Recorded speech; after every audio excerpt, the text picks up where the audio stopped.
Al-Qur'an wal fajr walayalin ashar, demi waktu fajar dan demi 10 malam, yaitu makna walayalin ashar, 10 malam ini adalah malam 10 Zulhijjah. Jadi kapan Allah bersumpah dengan waktu yang disebut itu, maka waktu itu adalah waktu yang mulia.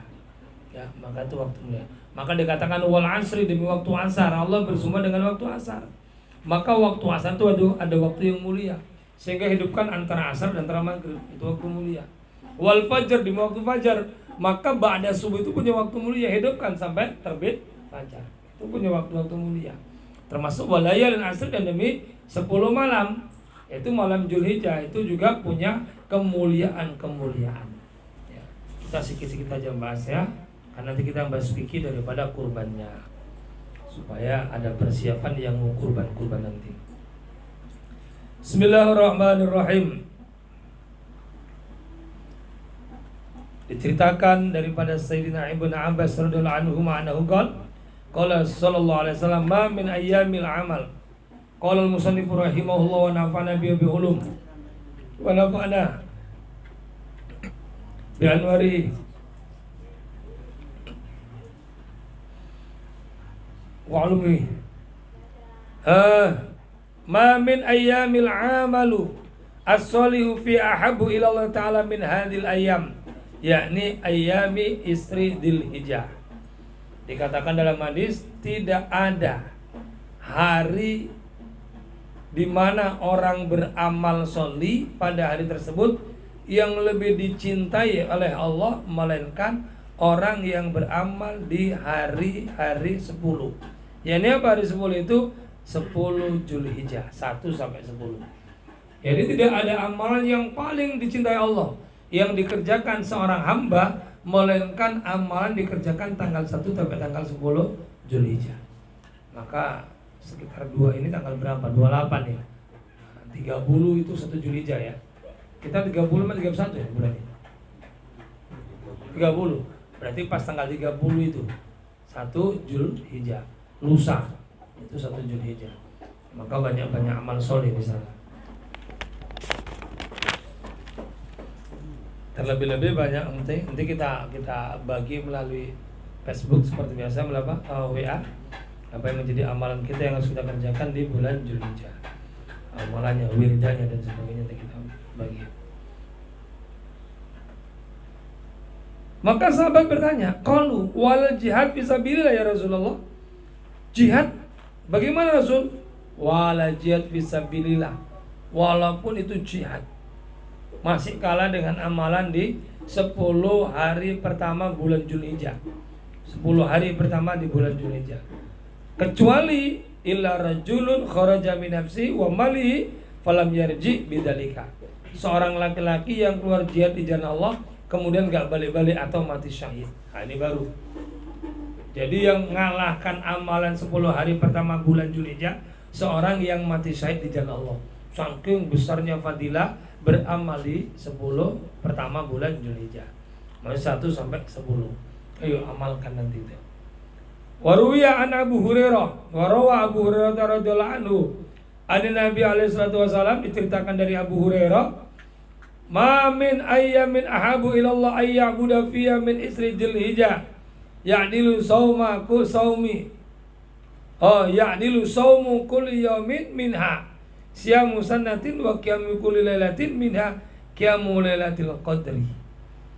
Tidaklah daripada hari-hari yang dicintai oleh Allah, di mana hari tersebut orang itu menyembah Allah, melainkan pada hari di 10 Zulhijjah, di mana ibadah setiap harinya membandingi puasa 1 tahun dan membandingi sholat malam kayak apa seperti Lailatul Qadar setiap malamnya, seperti ibadah di malam Lailatul Qadar. Jadi siapa yang beribadah di tanggal 1 sampai 10 Zulhijjah, maka kalau dia beramal harinya itu seperti orang yang puasa setahun. Berarti kalau 10 hari seperti puasa 10 tahun. 10 harinya cuma puasa sampai sholat Id habis, buka habis itu. Dan siapa yang beribadah di malam harinya, dihidupkan malamnya, malam-malamnya tahajud, ibadah yang lainnya, maka seperti ibadah tiap malam, sholat malam di malam Lailatul Qadar. Ini saking besarnya ibadah bulan Zulhijjah. Makanya pas ini kita buka karena insya Allah lusa kita masuk bulan Zulhijjah. Jadi ini mari kita sedikit-sedikit ngajinya. Wa bil khabari anna Musa alaihi salatu wasalam qol ya Rabb da'autu falan tujib da'wati fa'alimni syai'an ad'uka bi. Fa Allah ta'ala ila ya Musa idza dakhala ayyam 'ashri min Dzulhijjah qul la ilaha illallah ikti hajatak. Nabi Musa berdoa kepada Allah, ya Allah aku berdoa kepadamu tapi engkau tidak ijabahi. Ya Allah, ajarkan kepadaku sesuatu yang aku berdoa engkau ijabahi, engkau kabulkan. Maka Allah berikan wahyu kepada Musa, ya Musa, apabila masuk 10 hari pertama bulan Zulhijjah, ucapkan la ilaha illallah, maka Allah akan penuhi hajatmu. Jadi besok malam pertama perbanyak ucapan la ilaha illallah. Perbanyak la ilaha illallah. Allah akan ijabahi segala hajat-hajat kita insyaallah. Dudukkan, yakinkan apa yang disampaikan Rasul pasti benar. Insyaallah Allah akan kabulkan segala hajat kita. Qala ya Rabbi qul ibadika yaqul. Qala ya Musa man qala la ilaha illallah fi hadhil ayyam marratan la wudi'at samawati sab'a wal arduna sab'a fi kaffil mizan wa la ilaha illallah fil kaffatil ukhra la zakulat wa rajjahat hadil maqalatu alaihina jami'an. Ya Allah, kata Nabi Musa, semua orang mengucapkan la ilaha illallah. Maka Allah berfirman kepada Musa lagi, hei Musa, siapa yang mengucapkan la ilaha illallah satu kali saja pada 1 sampai 10 Zulhijjah, di hari itu, 10 hari itu, sekali saja dia mengucapkan la ilaha illallah. Kemudian jika la ilaha illallah diletakkan di mizan belah kanan, kemudian yang 1 kali bumi dan langit 7 lapis diletakkan mizan belah kiri, masih lebih berat la ilaha illallah yang kita baca 1 kali di 1 sampai 10 Zulhijjah. Kan jangan sampai kita lewatkan. Saking besarnya fadilah mengucapkan la ilaha illallah di bulan Zulhijjah. Banyak-banyak mengucapkan la ilaha illallah, la ilaha illallah. Terakhir tentang puasa ini, biar kita ada puasa. Waruya ani Bani Abbas, diceritakan daripada Ibnu Abbas, ani Nabi alaihi salatu wasallam qol al-yawma alladhi ghafarallahu fihi li Adam alaihi salam awwal yawmin min Dzulhijjah. Hari di mana Nabi Adam Allah ampun dosanya setelah bertahun-tahun minta ampun kepada Allah. Kemudian tawasul lewat Rasulullah diampuni dosa Nabi Adam tepat pada tanggal 1 Zulhijjah. Sehingga man shoma dzalikal yaum, yang puasa pada 1 Zulhijjah, ghafarallahu lahu kulla dzambin, Allah ampuni semua dosanya. Nanti 1 Zulhijjah niatkan puasa. Wal yaumuz tsani, puasa hari yang kedua 2 Zulhijjah. Tanggal 1-nya 1 Juli. Istajaballahu doa Yunus, Allah mengabulkan doa Yunus alaihissalatu wassalam. Fakhrajahu min batnil hut, dikeluarkan dari perut ikan. Jadi pas naik kapal tiba-tiba kapalnya oleng. Jadi kalau kita naik kapal oleng berarti kapalnya kepenon, 1 buang ke laut. Lagi mancing ke Pulau Salanamu kok oleng ini kapalnya gitu. Oh ini kebelebet 1, buang 1 ke laut ini. Enggak ya, nanti wah ini berarti nanti dimakankan hiu ini dibalikkan lagi. Jadi dibuang dia karena putus asa, nggak kuat dengan umatnya, akhirnya nyebrang. Nah, aku tinggalkan kaumku. Naik kapal keberatan. Tengok ini yang pas ini ukurannya ini yang buat berkali lebih. Siapa tadi? Yunus. Maka dibuang ke laut dimakan sama ikan. Kemudian dalam perut ikan dia zikir la ilaha illa anta subhanaka inni kuntu minal zalimin. Tepat tanggal 2 Zulhijjah dikeluarkan daripada perut ikan. Maka siapa yang puasa pada hari itu, mangzama dzalikal yaum kana kaman abada ta'ala sanatan lam ya'sillaha fi ibadati tarfata ainin. Yang puasa pada tanggal 2 Zulhijjah seolah-olah dia puasa setahun tidak ada maksiat sama sekali. Puasa setahun nggak ada maksiat sama sekali. Walaupun sekedip mata, tarfata ainin kata Rasulullah. Walaupun sekedip mata. Hari yang ketiga itu hari di mana Allah kabulkan doa Nabi Zakaria. Ya, Nabi Zakaria itu pingin kali punya anak, ya kan? Pingin kali, akhirnya Allah kabulkan doanya, Nabi Zakaria punya anak. Ya. Disebutkan dalam Quran ismuhu apa Yahya, ya kan sebutkan. Gulamin ismuhu Yahya kan itu. Maka man sama dzalikal yaum, siapa yang puasa hari itu al-yauma istajaballahu du'ahu. Allah akan kabulkan doanya yang puasa pada tanggal 3 Zulhijjah. Hari yang keempat yaitu hari di mana Nabi Isa dilahirkan. Maka siapa yang puasa pada hari itu nafalla anul ba'sa wal faqra. Maka Allah akan hilangkan dari mananya kesulitan dan kefakiran. Tanggal 4. Kita ulang-ulang terus biar punya semangat dan terus diulang-ulang insyaallah kita jadi orang yang istiqomah. Fakana yaumul qiyamah ma'asabrati baratil karom atau kiram. Dan nanti pada hari kiamat dia beserta orang-orang yang baik dan orang-orang yang mulia. Hari yang kelima, hari dilahirkan Nabi Musa alaihissalam. Ya, dari Nabi Isa Nabi Musa. Maka man sama dzalikal yaum, yang puasa hari kelima, bari aminan nifaq, dibebaskan daripada kemunafikan. Wa amin au amina au min adabil qabr, dan selamat daripada adab kubur. Ini insyaallah malam Sabtu besok itu kunci dari ngaji berapa waktu kita perlu, itu termasuk kunci nanti malam Sabtu besok. Jalan keluarnya di sana gitu. Jalan pulangnya nanti. Mana jalan pulang kita supaya pulangnya enak, supaya ngerti jalan. Nah, itu malam Sabtu besok. Maka Sabtu besok kalau nggak datang rugi, karena itu pas kuncinya itu. Pas kunci jalan pulangnya di situ. Jadi untuk cari jalan pulangnya Sabtu besok. Nah, ini kasih ingat ngaji ini, bab ini. Maka saya ingatkan Sabtu besok ayo kita datang, penting bab untuk mengerti jalan pulang. Gimana biar pulangnya enak gitu. Gimana biar kuburnya aman. Man sama dzalikal yaum, maka siapa yang puasa wal yaumul sadis, hari ke-6, yaitu hari fatah Allah Ta'ala li nabiyyi fi khair. Allah bukakan kepada nabi-nabinya kebaikan-kebaikan pada tanggal 6 Zulhijjah. Maka siapa yang puasa pada tanggal 6 Zulhijjah, man somahu yanzurullahu illahi birrahmati faly'adha ba'da abadan. Yang puasa pada tanggal 6 Zulhijjah dipandang Allah dengan pandangan rahmat. Siapa yang dipandang Allah dengan pandangan rahmat nggak akan diadab selama-lamanya. Ini enaknya puasa 6 Zulhijjah.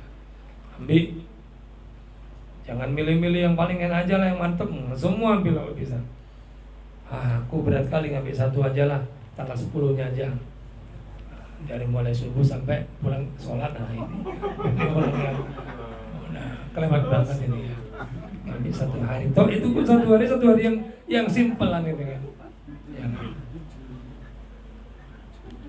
Kalau Bang Rasid boleh lah manggungnya, kerja yang paling ya. Tapi insya Allah so'im mudah-mudahan. Man soma, maka siapa yang puasa hari yang ke-7, yaitu hari ditutup pintu-pintu neraka jahanam. Yughlaqu fi abwaab jahanam. Ditutup pintu neraka jahanam. Wala yuftahu hatta tamdi ayamal usri. Enggak dibuka sampai lewat tanggal 10 Zulhijjah. Maka siapa yang puasa pada tanggal 7 Zulhijjah, Allah kuncikan baginya aghlaqallahu anhu salasina baba minal usri wa fataha lahu salasina baba minal yusri. Yang puasa tanggal 7 Zulhijjah dibukakan sama Allah 30 pintu kemudahan, dan ditutup sama Allah 30 pintu kesulitan. Insyaallah dimudahkan sama Allah semua. Wal yaumil samin, hari yang ke-8, yaitu hari yusama yaumat tarwiyah, disebut hari tarwiyah, hari renungan. Nabi Musa dulu, Nabi Ibrahim dulu janji. Nabi Ibrahim ini bukan merasa, ya bukan merasa. Cuman beliau itu punya keyakinan beliau masa itu adalah orang yang paling dekat kepada Allah.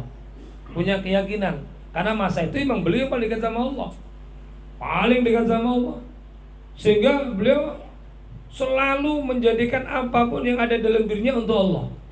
Sampai makannya beliau itu kalau makan Beliau itu jalan sampai 40 km nyari orang diundang untuk makan bareng sama beliau, untuk diajak kongsi.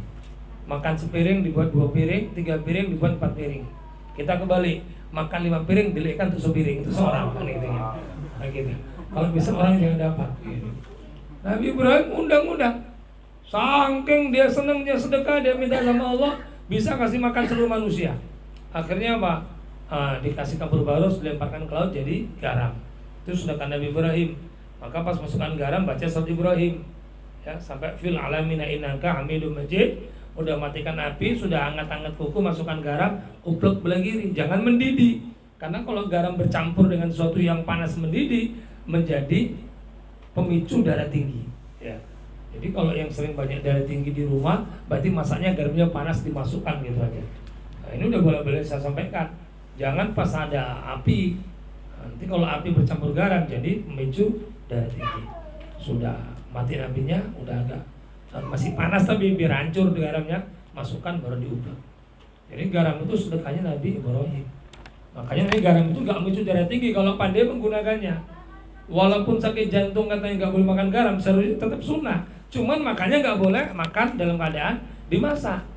Celupkan pakai jari manis, emut, itu anjuran Rasulullah. Itu obat sebenarnya, tapi pakai aturan gitu. Sebelum makan celupkan dulu jari jentik kita, jari apa namanya? Jari manis, masukkan emut dulu. Nah, itu sunnah. Makan garam itu sunnah. Tapi kalau sudah kali campur-campur bahaya. Kambing itu gak nimbulkan darah tinggi. Mana ada kambing sebagai pemicu darah tinggi? Pemicu bukan kambingnya. Kambing itu gak pemicu kolesterol, gak ada. Diteliti dokter manapun gak ada. Yang menjadi pemicunya itu santannya, kecapnya, garamnya yang masukkan bersama-sama dalam keadaan panas. Akhirnya daging tadi bercampur dengan sesuatu yang menjadi racun dimakan jadi kolesterol. Asalnya bukan kambingnya. Maka orang Arab tuh makan kambing satu orang itu 1 biji habis. Tapi nggak ada yang kolesterol itu. Nggak ada orang kolesterol. Rumah sakit Yaman itu megah gitu, penghuninya jarang. Rumah sakit kisaran kalau kita tengok wuluh gitu isinya orang megah, isinya orang sakit tau gitu. Di Arab itu rumah sakit jarang ada isinya. Kenapa? Mereka berobatnya ya dengan wudu. Dengan apa begitu? Kita kan enggak. Sikit-sikit rumah sakit, sikit-sikit rumah sakit gitu. Ya, bayi enggak harus operasi ya. Padahal enggak harus operasi. Akhirnya itu jadi jadi sugesti. Akhirnya sudah mau 7 bulan persiapan duit untuk operasi istri. Jadi doa, hati-hati. Bojomu lahir siap-siap untuk operasi. Loh, kok kita minta doa operasi? Jangan gitu. Jangan. Gak ada. Dulu mana ada operasi. Mau kalau usus, gak ada operasi zaman dulu. Lahir normal semua. Zaman kita aja belum ada operasi. Gitu. Zaman kita belum ada operasi. Karena udah tersugesti. Enak podo enak ya. Yang nolong enak, yang ditolong juga enak, gak capek gitu. Enak podo enak jadi. Jadi tadi? Masukkan garam itu Nabi Ibrahim akhirnya pada waktu itu ya karena dia orang yang merasa dekat, bukan merasa memang dekat, dia menganggap paling dekat waktu itu, dia sampai ngomong, jangankan hartaku semua ini, kalaupun aku punya anakku tak potong tuh untuk Allah, aku korbankan. Betul, dikasih Allah anak laki-laki lewat Siti Hajar, punya anak laki-laki. Dia Allah perintahkan diuji, betul nggak cinta sama aku daripada anaknya. Ya, buang itu biwadin gorizari, taruh di lembah yang tandus, tinggalkan sendiri. Ditinggal, luar biasa. Sobat kita punya anak baru lahir, kita buang di tengah hutan, pasti kita waduh, ya apa rasanya. Nabi Ibrahim dibuang di tengah padang pasir yang nggak ada tumbuh-tumbuhan, lumut aja nggak tumbuh, air pun nggak ada. Diletakkan dengan buah, dengan makanan yang cuma salah kadarnya, ditinggal. Cuma dibilang I love you sayang, goodbye, itu aja bahasa kita. Selamat tinggal sayang. Abangmu dakwah duluan. Siti Hajar nggak terus prasangka guru. Wah apa ini? Suami nggak bener nggak gitu. Siti Hajar ngerti ini perintah Allah, pasti ada hikmahnya. Dia terima dengan sukacita, dia pasrah tawakal kepada Allah. Maka istri-istri kalau suaminya lagi dakwah jangan dimeruti. Ya, dia lagi di jalan Allah, tapi tetap ada yang ditinggal gitu. Jangan dakwah berapa tahun bang? 2 tahun. Terus makan kita ada order Rasulnya, salah Ya nggak boleh gitu. Tetap harus dipenuhi. Berapa bulan? 4 bulan. Apa? Ini tafakutnya udah cukup 4 juta. Sebulan 1 juta. Oh ya bang, aku ikhlas. Udah enak udah. Tapi tafakutnya pas. Jangan berapa bulan bang? 4 bulan. Tafakutnya apa bang? Ini ada 200.000. 4 bulan ya. Nanti utang ke dia aja, utang ke pacarnya sih, soal laman itu. Jangan gitu. Ya salah, nggak boleh. Harus tetap agamanya jangan jadikan dalil untuk dalam bab-bab yang ini, nggak boleh. Akhirnya begitu sudah usia dewasa, Nabi artinya balagu sa'ya itu nggak dewasa, usia untuk bisa diajak berusaha. Wakilah 9 tahun. Wakilah 11 tahun. Begitu Nabi Ibrahim sudah bersama anaknya kumpul, tidur malam 8 Zulhijjah mimpi. Dalam mimpi, hei Ibrahim, potong anakmu, penuhi nazarmu. Terbangun. Ini aku mimpi dari Allah apa dari setan ini? Merenung dia, maka dikatakan yaumut tarwiyah. Itu 8 Zulhijjah. Besok malamnya mimpi lagi, ya Ibrahim, sembelih putramu, potong anakmu, penuhi nazarmu. Bangun dia. Oh nggak mungkin mimpi 2 kali. Ini nggak dari apa? Dari Allah. Tahu dia mimpi, maka dikatakan yaumul arafah.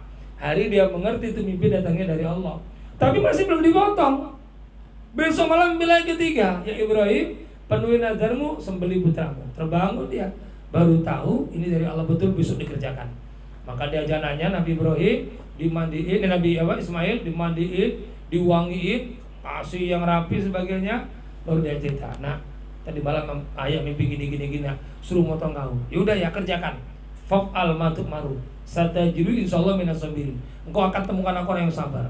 Semua kita bilang, oh bang, ayah mimpi abang besok suruh merantau jauh bang ke Malaysia. Wah bapak gemblung. Padahal ini nggak ada situ. Oh bang, abang saya pondokkan bang ya, ayah pondokkan bang. Harus. Wah, ini kadang sesuai istri yang dukung. Wah bapak mau gemblung, saya tidak kan mondok. Ini jangan dukung. Anak dibuang-buang jauh-jauh nggak apa-apa untuk agama Allah, biarkan. Anggap nggak punya anak. Ulama dulu mondokkan anaknya, begitu dibuang, dia anggap nggak punya lagi. Diserahkan kalau dari Rasulullah, udah pasrah ya Allah, ku titipkan sama engkau dan kepada Rasulullah. Oh ya habis. Jadi terserah selanjutnya kepada Allah dan Rasulullah, kita udah pasrah. Tapi ikhtiarnya ya kita biayai. Jangan sekarang Rasulullah sempat nelpon pihak pondok, Pak belum bayar 3 tahun. Nah ini salah juga. Oh aku udah pasrah sama dari Rasulullah gitu. Minta aja sama Rasulullah. Ini salah juga ya. Yang gitu ya Jal ya. Jangan salah paham Jal. Mbak ke Yaman jangan serahkan pada Rasulullah, maksudnya dalam biayanya harus ada usaha orang tua. Ya. Akhirnya diceritakan dan Nabi Ismail, masya Allah, luar biasa. Sempat aku bilang gitu, mau dipotong gimana nak? Kerjakan ya, aku ikhlas. Engkau akan menemukan orang sabar. Gitu. Akhirnya dipotong, cuman ya syaratnya ya, nanti tutup mataku ya, supaya aku ikhlas. Ikat tanganku sama kaki biar gak goyang-goyang ya, biar aku nanti ayah gak ada yang aku sedih. Udah gitu darahnya, bajuku jangan bawa pulang biar mama gak nangis, gak teringat-teringat aku ya.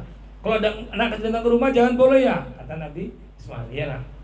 Akhirnya dijatuhkan, ditutup matanya, diikat kaki tangannya, parang yang tajam. Begitu sudah di lehernya dipotongkan, ngek, malaikat jatuh tersungkur. Teringatlah firman Allah subhanaka apa? Ini ja'ilun fi khalifah, malaikat protes. Qalu taj'alu fiha ma yufsidu fiha wa yasfiku dima. Manusia suka buat tumpah darah, berantem ya Allah. Tapi kalau ini ja'il apa? Ini a'lamu ma la ta'lamun. Aku mengerti yang enggak tahu. Ada hamba-hambaku yang siap motong anaknya demi taat kepadamu. Malaikat tersungkur. Enggak mempan, dipotong-potong, enggak mempan. Akhirnya dibacokkan ke batu, batu hancur. Batunya pedangnya ngomong, aku diminta Allah untuk bisa mecah batu ini, tapi gak leheran aku. Maka Nabi Ismail ngomong, ya mungkin karena mataku ditutup, buka mataku ya, buka taliku. Mungkin karena gak ikhlas, buka, dibuka. Nengok parang yang tajam. Begitu di leher tambah malaikat tersungkur, bertasbih, bertakbir. Allahu Akbar, kata malaikat. Subhanallah, ketaatan anak yang taat kepada ayah dan patuh terhadap perintahnya Allah Subhanahu wa ta'ala. Akhirnya ketika kali dipotong, turunlah malaikat Jibril dan Mikail membawa korbannya Habil Qabil sambil Allahu Akbar, Allahu Akbar, Allahu Akbar. Nabi Ibrahim jawab, La ilaha illallah, Wallahu Akbar. Dijawab Nabi Ismail, Allahu Akbar, walillahil hamd. akhirnya menjadi kesunahan kita malam Idul Adha kita takbir. Dimulai dari kapan? 9 Zulhijjah sampai 13 Zulhijjah. Karena itu hari-hari besar. Hari kecil itu raya Idul Fitri, hari kecil. Hari besar nanti yang besar. Jadi kalau mau belahan yang banyak nanti. Kenapa? Kalau hari biasa kita belahan makanannya kue-kue hari kecil. Tapi Idul Adha makanannya daging kambing, daging sapi. Makanya hari besar. Main ke pesantren, oh kambing, sapi, sate lengkap. Kenapa? Memang hari besar di situ. Ya, hari besar. Makanya, ayo jangan sampai kita nggak kurban. Nanti bab kurbannya kita bahas besok, Rabu besok. Ya, kalau nggak sempat fikihnya kita bahas Rabu besok tata caranya. Cuman yang perlu saya ingatkan, ya, karena yang perlu dibahas di situ nanti, mulai tanggal 30 jangan motong kuku, motong rambut. Ya, bagi yang kurban, ya nggak kurban boleh. Bukan semua, bagi yang kurban, nggak sekeluarga. Nama siapa yang dikurbankan? Pak Munti jangan potong rambut, potong kuku. Maka besok terakhir, pangkas dulu ya. Besok tanggal 29, besok pangkas. Besok potong kuku gitu. Nah, tanggal 30 sudah nggak ada lagi pangkas, ada yang biarkan. Apa hikmahnya? Biar nanti juga dia ikut nanti jadi tebusan kita. Nah, supaya nanti sebagai saksi kalau kita berkurban sehingga semua disaksikan nggak dibakar oleh panasnya neraka. Mudah-mudahan kita diselamatkan daripada panasnya api neraka. Jadi itu namanya hari Tarwiyah. Itu hari merenungnya Nabi Ibrahim, itu mimpi datang dari Allah apa dari Iblis. Hari yang ke-9 ya disebut dari apa? Disebut hari Arafah. Kenapa? Karena hari dia mengerti akan mimpinya. Dan siapa yang puasa mansomahu, siang puasa pada hari Arafah tanggal 9 Zulhijjah, kana kaffara sanatin madiyatin wa sanatin mustaqbilatin, maka puasa satu hari melebur dosa setahun yang lalu dan setahun yang akan datang. Jadi yang puasa tanggal 9 nanti 2 tahun dosa diampuni Allah. Habis puasa itu matinya husnul khotimah. So, makanya ya, tapi jangan doa ya Allah matikan aku 9 Juli, jangan. Ya, nggak boleh doa minta mati, nggak boleh. Ya. Dan doain orang mati bukan cuma bid'ah tapi haram. Ya, doain orang mati hukumnya nggak bid'ah tapi haram. Ya, jadi kalau ada bilang doain orang mati itu bid'ah, nggak bid'ah, haram. Imam masih hidup, ya Allah doain imam udah mati itu haram. Nggak mau tanya doain orang mati ya Mam ya. Paham Mam? Wal yaumul ashir, hari ke-10 huwa yaumul adha, ini hari adha. Maka di sana mengqaraba kurbanan, maka barang siapa yang kurban yang nama-nama sudah tercatat dan yang sudah kurban di musola-musola dan sebagainya, maka fabi awali kitratin, tetesan darah yang pertama, qatrat min damihi, yang netes daripada darahnya, ghafarallahu lahu dunubahu wa dunuba iyalihi, dosanya dan dosa keluarganya diampuni sama Allah Subhanahu wa taala. Makanya itu sunatannya liyal. Satu orang yang kurban sekeluarga kita yang kita tanggung sudah dihitung kurban semua. Jadi nggak perlu namanya ganti-gantian, nggak masalah. Cukup namanya satu aja, Pak Munte, tiap Pak Munte, ya sudah termasuk istri anak-anaknya. Dan begitu dipotong hari Idul Adha itu satu tetes yang pertama ngalir. Tetesan pertama masih ini, belum yang kedua ketiga. Semua dosa-dosa yang kurban, istri, anak dan yang ditanggung diampuni oleh Allah Subhanahu wa taala. Wa man at'ama fi mu'minan, kemudian yang ngasih makan kepada orang-orang mukmin, atau sedekah fi bi sedekatin, atau dia sedekah dengan sedekah tadi, maka Allah bangkitkan pada hari kiamat aman mizannya dan berat mizannya seberat Jabal Uhud. Ini keutamaan orang-orang yang kurban di tanggal 10 Zulhijjah. Maka jangan lewatkan kita untuk yang punya rezeki tidak kurban. Tapi yang nggak kurban, kita punya duit, mangkana lahu sa'atun falam yudha.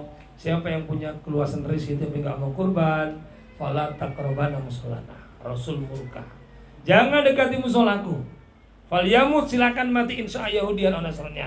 Silakan kau mati, mau Yahudi Nasrani terserah. Artinya Pak Rasul nggak mengakui orang itu sebagai umatnya yang punya duit cukup beli kambing, cukup untuk kurban tapi nggak mau kurban, digunakan untuk kepentingan yang lain. Kecuali dia punya utang yang memang harus dipenuhi, nggak bisa ditakjil, nggak bisa diundur-undur lagi. Ini harus dibayarkan, kalau enggak beresiko. Nah, maka bayarkan hutang. Tapi kalau ada uang lebih cukup, nggak mau kurban, maka Rasul melepaskan diri sebagai umatnya nanti di hari kiamat. Mudah-mudahan kita dimudahkan Allah Subhanahu wa taala dalam setiap mengikuti sunnah-sunnah baginda Nabi, dimatikan dalam keadaan husnul khatimah. Ala hadhihi ni alikul ya sholih al-Fatihah.